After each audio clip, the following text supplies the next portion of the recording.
संवैधानिक आरक्षण अयोग्य लोगों को कभी भी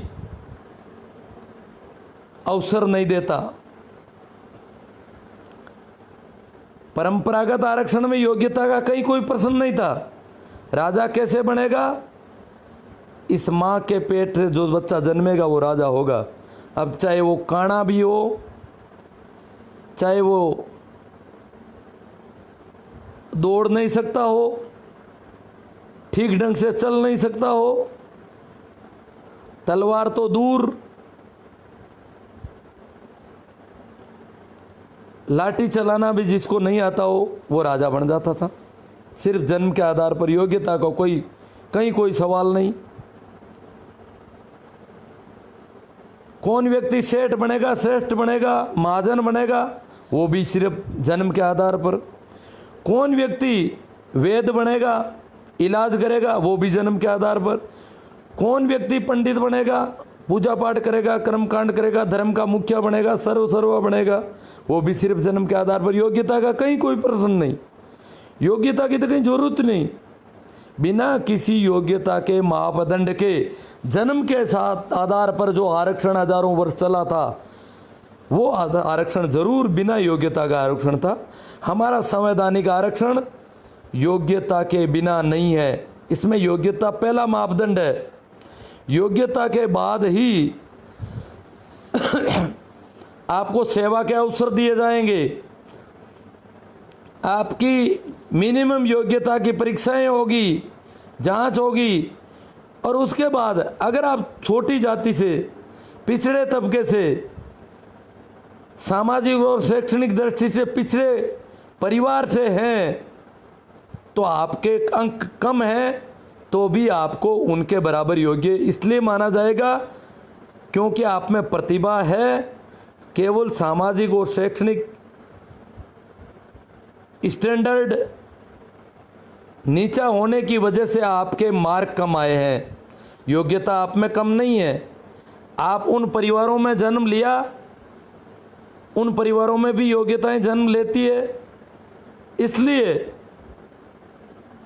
ये जो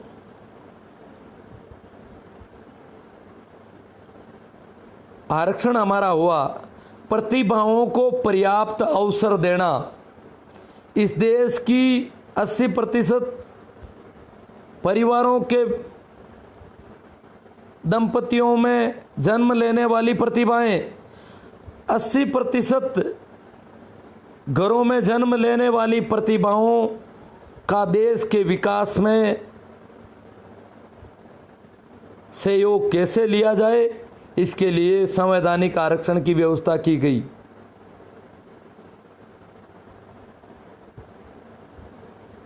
अस्सी प्रतिशत परिवारों में जन्म लेने वाली प्रतिभाओं को शिक्षा के अवसर दिए गए, और उसके बाद उनके अंक उन्हीं में से देख करके, अगर उनके अंक उन विशेष वर्गों के हिसाब से ऊंचे अंक हैं, तो उनको प्रतिभा संपन्न माना जाएगा। वो प्रतिभा संपन्न है क्योंकि वो किसी गांव ढाणी की कभी कभार खुलने वाली स्कूल से पढ़ के आया है। एक अध्यापक, वो भी बहुत सारे काम करता है, सभी प्रकार की क्लासों को वही पढ़ाता है। उन कक्षाओं से बिना किसी शिक्षण सामग्री के, स्कूल यूनिफॉर्म का भी अता पता नहीं, नाया या धोया, कपड़े धोए हुए हैं कि नहीं है, कभी खेत पे जाता है, कभी पशुओं में जाता है, कभी कभार स्कूल जाता है। इस प्रकार कभी कभार स्कूल जाकर के जो बच्चा अगर उस परिवार से जो कॉन्वेंट इंग्लिश स्कूलों में पढ़ते हैं, जिनके दादा नाना एमएससी हैं, उन परिवारों के बजाय आधे नंबर भी लाता है, तो उनसे ज़्यादा योग्य है, कम नहीं है। तो इस प्रकार इस देश के बहुत बड़ी आबादी में जन्म लेने वाली प्रतिभाओं को देश के विकास में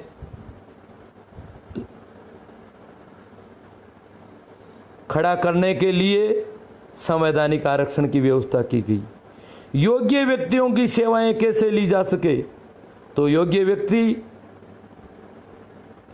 किसी जाति विशेष में जन्म ले लेते, उन जातियों में भी जन्म ले सकते हैं जो जंगलों में रहती है, पहाड़ों में रहती है। जो जातियां गांव के बाहर कहीं रहती है, गुम्मकड़ है। जो जातियां खेती करती है, पशुपालन करती है, पशुओं के साथ साथ विभिन्न प्रदेशों में विचरण करती है, मजदूरी करती है, मजदूरी के लिए पलायन करती है, उन जाति वर्गों में भी ऐसे बच्चे योग्य व्यक्ति जन्म ले सकते हैं। उन योग्य लोगों की सेवाएं देश में कैसे ली जाए, इसके लिए संवैधानिक आरक्षण की व्यवस्था हमारे देश में की गई। अब आरक्षण में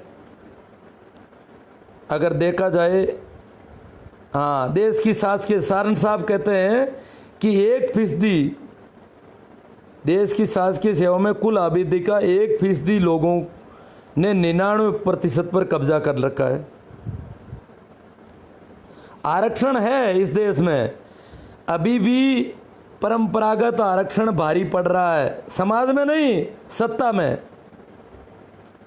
आज इस देश की कार्यपालिका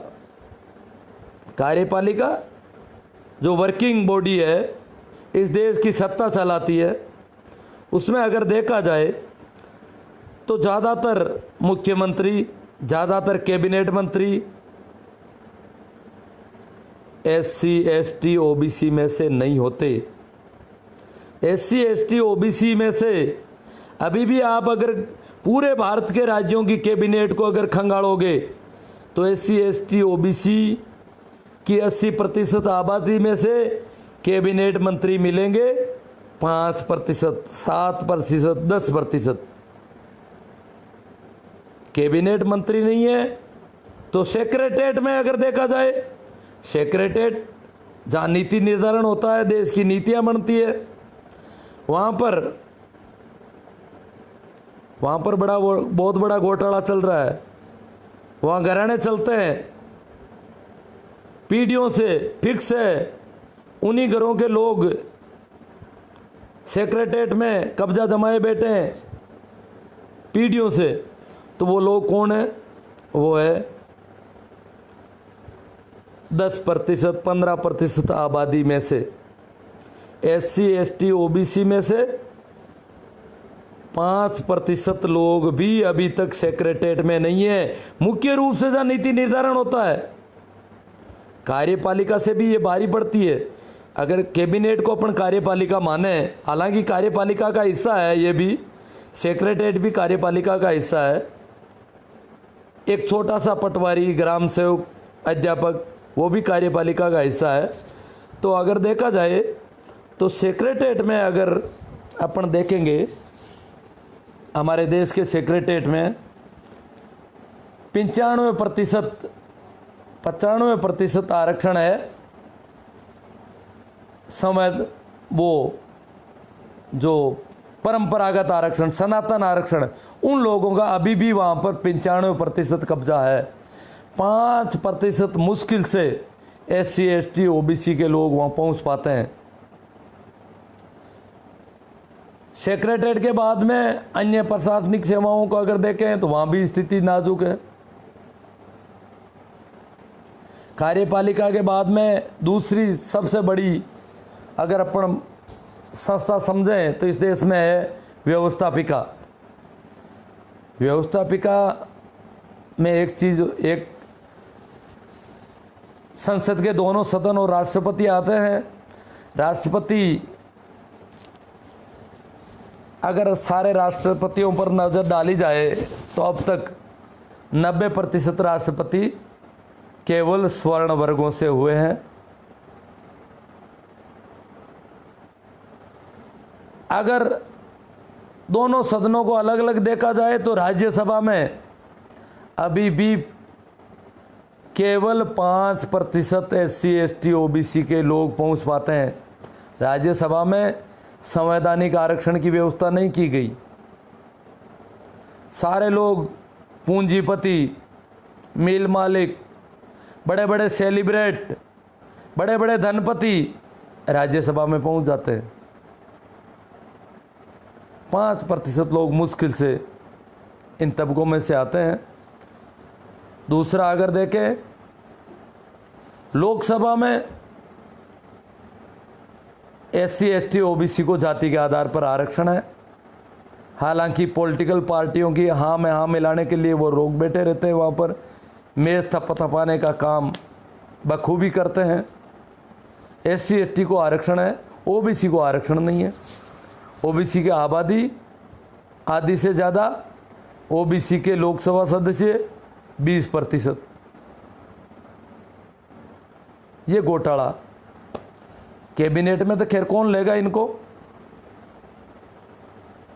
एक और है न्यायालय, न्यायपालिका, जो उच्च न्यायालय, सर्वोच्च न्यायालय और उच्च न्यायालय है, उनमें आरक्षण नहीं है। आरक्षण नहीं है और वहाँ पर कोई विशेष परीक्षाओं का मामला भी नहीं है। तो वहाँ क्या हो रहा है? वहाँ घराने चलते हैं, न्यायिक घराने इस देश में, मिश्रा, जैन, लोढ़ा, बड़े न्यायिक घराने चल रहे हैं। और वो कुछ तो ऐसे घराने हैं जिनके एक एक परिवार में से 3-3 मुख्य न्यायाधीश है गए इस देश के। तो वो घरानों में से ही सुप्रीम कोर्ट और हाई कोर्ट चल रहे हैं। आम जनता का वहाँ पर कोई भी लेना देना नहीं है इस देश की। तो काफ़ी चर्चा कर ली आरक्षण पर। मैं 1-2 और भी सेशन लूँगा, लाइव सेशन।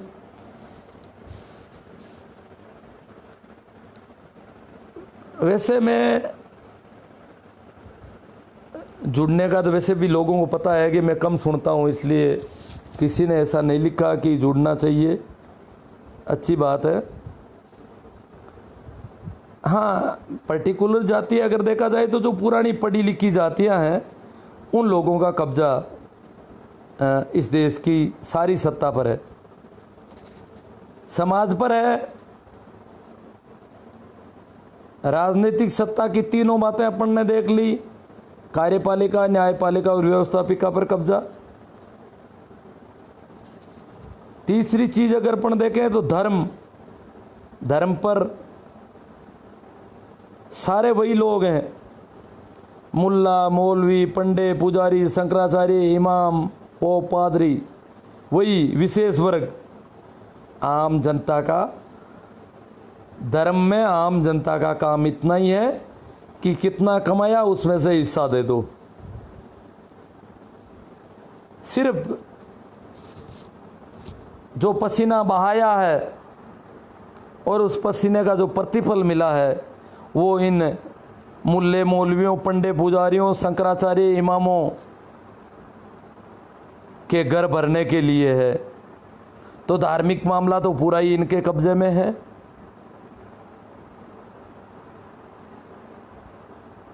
तो काफ़ी बातचीत हो गई। हाँ, सेक्रेटेरिएट, जिला मुख्यालय पे है। हाँ, तो मैं बात करता हूँ थोड़ी सी।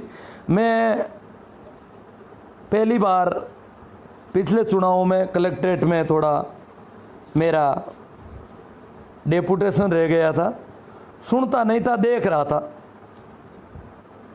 बहुत कम सुन पा रहा था उन दिनों। परंतु मैंने देखा कि जो कुछ प्रशासनिक अधिकारी मीणा, शेड्यूल कास्ट के लग जाते हैं, परंतु उनके पीए बाबू बहुत बड़े तिलक छापे होने ज़रूरी है। अगर तिलक छापे नहीं है तो उनको वो जो मीणा और जो SC ST के प्रशासनिक अधिकारी वो भी अनपढ़ समझते हैं। जिस बाबू के चंदन के तिलक नहीं है उस बाबू को चपरासी से नीचे हैसियत हो जाती है। मेरी स्कूल के जो चतुर्थ श्रेणी कर्मचारी थे वो उनका भी डेपुटेशन था, वो चंदन के तिलक लगाते हैं। मैंने पूछा ये कि आपको पता नहीं है कि हमारे एसडीएम साहब, मेरा भी उनका भी डेपुटेशन था, तो ये चंदन का तिलक है, तो मैं चपरासी हूँ तो ठीक ढंग से बात करते हैं। अगर चपरासी चंदन का तिलक लगा लेता है तो वो बाबू से बड़ी हैसियत कर लेता है, और नहीं लगाता है तो उसको इस प्रकार बुलाया जाता है जैसे कोई कुत्ते की तरह उसको फटकारा जाता है बात बात पर। तो वो मेरे जो ओबीसी के थे, जाटी थे, वो चतुर्थ श्रेणी कर्मचारी, परंतु वो चंदन का तिलक इसलिए लगाते थे। मुझे बताया कि एक दिन तो मेरे टिप्पन में से एसडीएम साहब ने कहा कि सब्जी मेरे टिप्पन में डाल दो थोड़ी, क्योंकि चंदन का तिलक था इसलिए।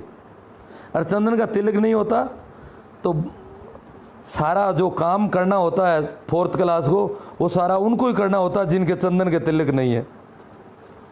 इस प्रकार मैंने देखा एससीएम, एसडीएम सारे कार्यालयों में ऐसा ही मामला था।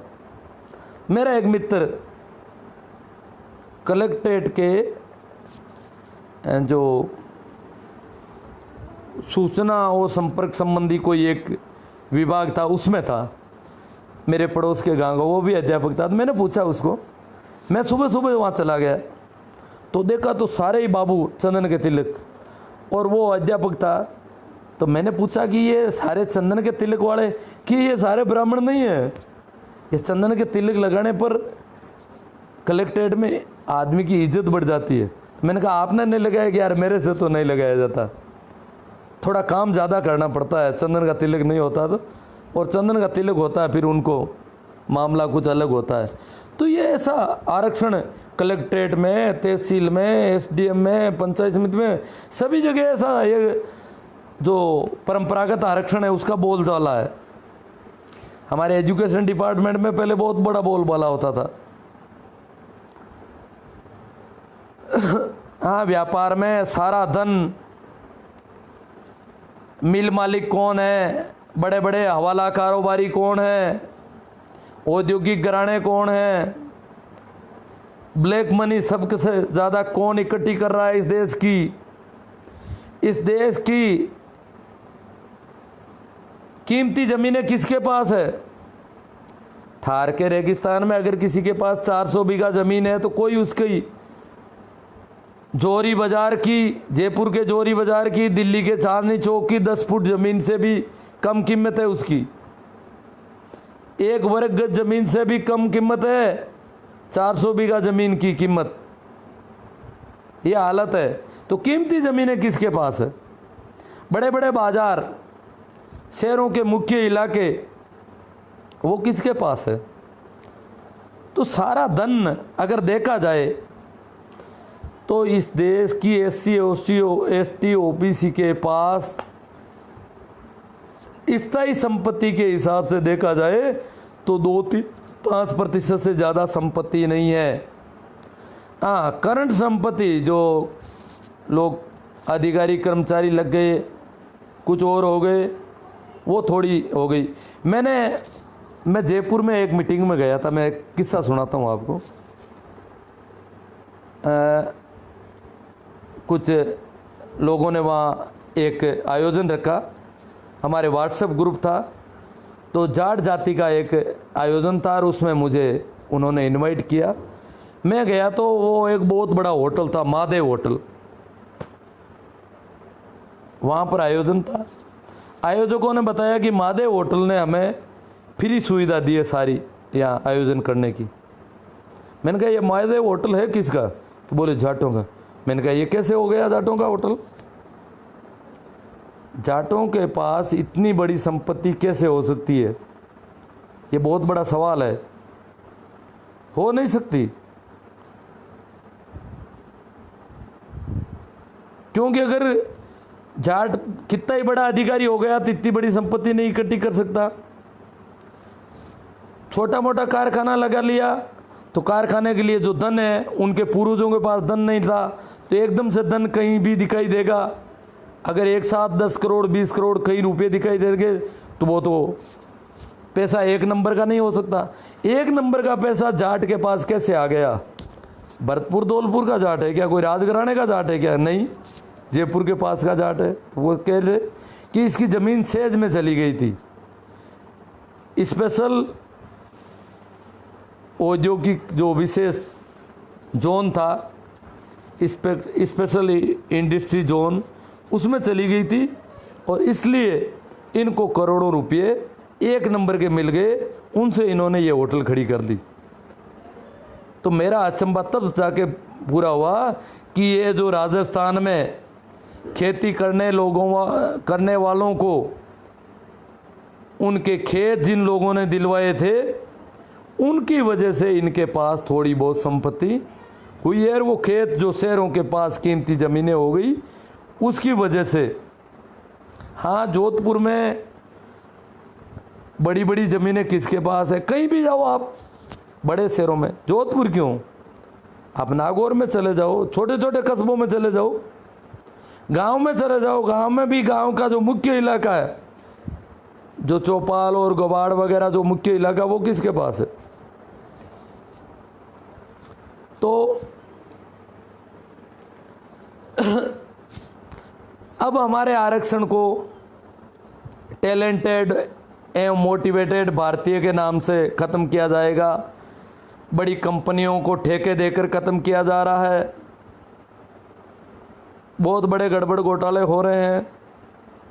उस पर अगर हम समय रहते सचेत नहीं हुए, हमें ये समझ में नहीं आया कि आरक्षण नहीं है, आरक्षण होना ही नहीं चाहिए, ये प्रतिनिधित्व मिलना चाहिए। इस देश की पूरी आबादी को शासन में, प्रशासन में, सब जगह प्रतिनिधित्व मिलना चाहिए। एक वीडियो आया था थोड़े दिनों पहले,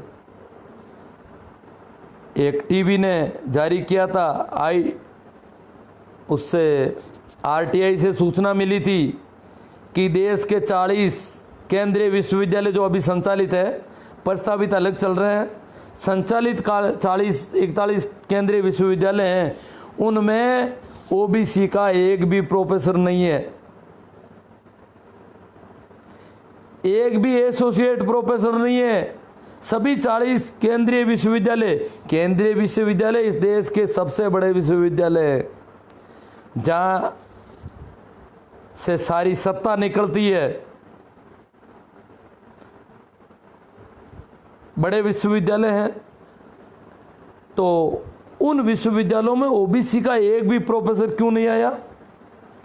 इंटरव्यू सिस्टम में मुझे एक आर्मी मैन ने बताया था कि हमारे सारे अधिकारी ग्रामीण भूमि का, कोई आदमी आर्मी में अधिकारी नहीं बन सकता, सिपाही सारे ग्रामीण और अधिकारी, क्योंकि इंटरव्यू सिस्टम में ग्रामीण मानसिकता वाले लोगों को अलग छांट दिया जाता है, शहरी मानसिकता वालों को ऑफिसर बना दिया जाता है, ग्रामीण मानसिकता वाले उनके सैल्यूट लगाने के लिए खड़े रहते हैं आगे। तो इसी प्रकार सभी केंद्रीय विश्वविद्यालयों के हजारों प्रोफेसरों में एक भी ओबीसी एससी एसटी का, ओबीसी का नहीं, एससी एसटी तो आरक्षण की वजह से प्रमोशन में आरक्षण है एससी एसटी के, ओबीसी को आरक्षण मिले 28 साल हो गए, परंतु प्रोफेसर किसी को नहीं बनने दिया। आज भी इतने केंद्रीय विश्वविद्यालयों में, बड़े बड़े केंद्रीय विश्वविद्यालय, डीयू, जेएनयू, किशनगढ़ जो राजस्थान का भी केंद्रीय विश्वविद्यालय, इस प्रकार राजस्थान में एक केंद्रीय विश्वविद्यालय, एक गुजरात में है, तो अलग अलग हर एक स्टेट में, लगभग बड़े स्टेट में एक एक विश्वविद्यालय है। तो ये बहुत बड़े विश्वविद्यालय हैं जहाँ पर हजारों प्रोफेसर हैं, उनमें एक भी ओबीसी का नहीं, क्योंकि ओबीसी को आरक्षण नहीं। तो मैं क्या है कि उन्हीं दिनों एक प्रोफेसर से मेरा मिलना हुआ, एक मीटिंग थी हमारी, उसमें वो प्रोफेसर भाषण दे रहे थे किसानों के पक्ष में। तो मैंने समझा कि ये शायद कोई किसान है, कोई गुजर है, कोई जाट है, कोई माड़ी है, कोई बिश्नोई है, इनमें से कोई होंगे। तो वो किसानों के साथ जो दुर्व्यवहार हो रहा है इस देश पे, उस पर काफ़ी बोले, सामाजिक शोषण, राजनीतिक शोषण। उनका भाषण खत्म हुआ, कार्यक्रम खत्म हुआ, तो मैंने उनका फ़ोटो ले लिया था, उनका चेहरा मैंने, जब हम भोजन कर रहे थे तो मैंने उनको ढूंढ निकाला, जाके उनसे बोला, कम सुन रहा था फिर भी मैंने कहा, भाई साहब आप ने वो भाषण दिया था क्या? हाँ। तो आपने बताया था कि मैं सेंट्रल यूनिवर्सिटी में प्रोफेसर हूं, कहाँ हूं? तो एक टीवी न्यूज़ चल रही है, आरटीआई की अखबारों में भी खबर आई है कि सेंट्रल यूनिवर्सिटी में पूरे भारत में कहीं पर भी ओबीसी का कोई प्रोफेसर नहीं है। उन्होंने बोला मैं तो मीणा हूं, मैं एसटी के आरक्षण की वजह से हूं, ओबीसी का कोई प्रोफेसर अभी तक नहीं है। मैंने कहा क्यों नहीं है?